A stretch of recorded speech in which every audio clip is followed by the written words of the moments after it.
അപ്പൊ മോഹൻലാലിന്റെ ആ ഒരു ദാരുണമായ ഇൻട്രൊഡക്ഷന് ശേഷം എന്റെ മനസ്സിൽ തോന്നിയിരുന്നു, ഈ പുള്ളിയുടെ ഇൻട്രോ എന്താ ഇവർ ഇങ്ങനെ ആക്കി കളഞ്ഞത്, ബാക്കി രണ്ടുപേർക്കും നല്ല മജയായിരുന്നല്ലോ എന്ന്. പിന്നെ ഞാൻ തന്നെ ഓർത്തു, ഈ ഒരു പ്രശ്നത്തിൽ അകപ്പെട്ടു പോകുന്ന ഒരു സാധാരണക്കാരന്റെ വേഷം ചെയ്യുന്നതിൽ പുള്ളി സ്പെഷ്യലിസ്റ്റ് ആണല്ലോ. സോ ഇതും അങ്ങനെ എന്തോ ആണ്, പുള്ളിയെ കള്ളക്കേസിൽ കുടുക്കി പെടുത്തിയതാണ്, ഇനി അയാൾ എങ്ങനെ തന്റെ നിരപരാധിത്വം തെളിയിക്കും എന്നുള്ളതായിരിക്കും സിനിമയുടെ ബാക്കി എന്നൊക്കെ. പക്ഷെ അങ്ങനെ ഇരിക്കെ പടത്തിൽ ആദ്യത്തെ ക്വാർട്ടർ സീനിൽ മാമുക്കയാണെങ്കിൽ ഈ ഒരു ക്വാർട്ടർ സീനിൽ ജഗദീഷിന്റെ വക കുറച്ച് കോമഡിയും പരിപാടികളും ഒക്കെ കഴിഞ്ഞ് കോടതി വെറുതെ വിട്ട ഈ പാവം കോടതി വരാന്തയിലൂടെ നടന്നു വരുന്നു. അതേസമയം രണ്ട് വണ്ടികളിലായി കുറച്ചു പേർ പുറത്തിറങ്ങുന്നു. ഇത് അത് തന്നെ, യഥാർത്ഥത്തിൽ കുറ്റം ചെയ്ത ആളുകൾ അല്ലെങ്കിൽ അവരുടെ ശിങ്കിടികൾ. ഇയാൾ ജയിലിൽ നിന്ന് പുറത്തിറങ്ങിയതറിഞ്ഞ് ഉടലോട് തൂക്കാൻ വന്നതായിരിക്കും. സോ ഇവിടെ വെച്ച് നമുക്കൊരു ഫൈറ്റ് കാണാം എന്നൊക്കെ ഞാൻ ചിന്തിച്ചു. പക്ഷെ പിന്നെ സംഭവിച്ചത്, ഈ സുഷിൻ ശ്യാമും ജെയ്ക് ബിജോയും ഗോപി സുന്ദറും ഒക്കെ ബാക്ക്ഗ്രൗണ്ട് മ്യൂസിക് കൊണ്ട് കളിക്കുന്നതിന് മുമ്പ് മലയാളത്തിൽ മറ്റൊരാളുണ്ടായിരുന്നു, രാജാമണി. പുള്ളിയുടെ വക ഒരു റൊമാൻറ്റിഫിക്കേഷൻ BGMന്റെ കൂടെ ആ പാവം അല്ല, ഇപ്പൊ ഇയാൾ വേറെന്തോ ആണ്, അയാളിങ്ങനെ നടന്നു വരികയാണ്. ഇത് കണ്ട് അന്തം വിട്ട് നിൽക്കുന്ന മമ്മൂട്ടി ശേഷം ഇയാളുടെ വക ഒരു സെൽഫ് ഇൻട്രൊഡക്ഷൻ, താൻ ആരാണ്, എന്താണ് ഇവിടെ ഇപ്പൊ എന്താണ് നടന്നത് എന്നൊക്കെയുള്ള ഒരു എക്സ്പ്ലനേഷൻ. അതും കഴിഞ്ഞ് നമുക്ക് കാണണം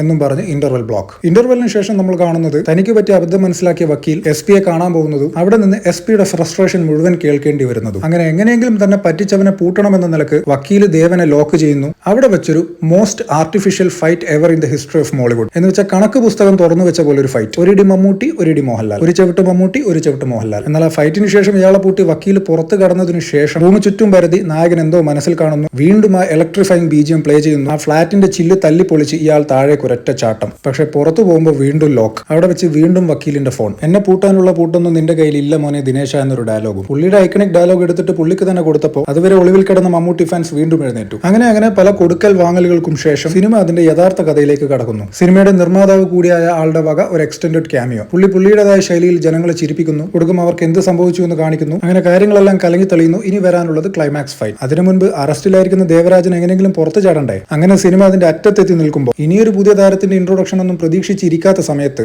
അതാ വരുന്നു ശ്രീനിവാസൻ. ആ രംഗത്ത് വീണ കയ്യടി ഞാൻ ഇപ്പോഴും ഓർക്കുന്നു. ആൻഡ് പുള്ളിയുടേതായ ശൈലിയിൽ സർക്കാസം കലർത്തി കുടുംബ പ്രേക്ഷകർക്ക് കണക്ട് ആവുന്ന തരത്തിലുള്ള ചില ഡയലോഗുകൾ പറഞ്ഞ് ഇയാളെ ഇറക്കി വിടുന്നു. ശേഷം ക്ലൈമാക്സ് ഫൈറ്റ്. അപ്പൊ ആകെ മൊത്തം പറഞ്ഞ ഈ ഒരു കമന്റിൽ കാണിച്ചിരിക്കുന്നത് പോലെ എല്ലാവർക്കും കൃത്യമായ സ്പേസ് കൊടുത്ത ഒരു മമ്മൂട്ടി മോഹൻലാൽ ചിത്രത്തിൽ അവർ ഓപ്പോസിറ്റ് സൈഡിൽ നിർത്തുകയും അവർ തമ്മിൽ ഒരു കോൺഫ്ലിക്റ്റ് ഉണ്ടാക്കുകയും അതിലൊരു ഫൈറ്റ് സീക്വൻസ് ആഡ് ചെയ്യുകയും ശേഷം അവരെ കണക്ട് ചെയ്യുകയും ഒരുമിപ്പിക്കുകയും ചെയ്ത് ഇതിനിടയിൽ ബാക്കി എല്ലാവർക്കും കൃത്യമായ വേഷങ്ങൾ കൊടുത്ത് ഒരു ഒന്നൊന്നര സിനിമ എഴുതിയുണ്ടാക്കിയ CBK തോമസ് ഉദയകൃഷ്ണ ടീമാണ് ഇവിടെ യഥാർത്ഥ താരം.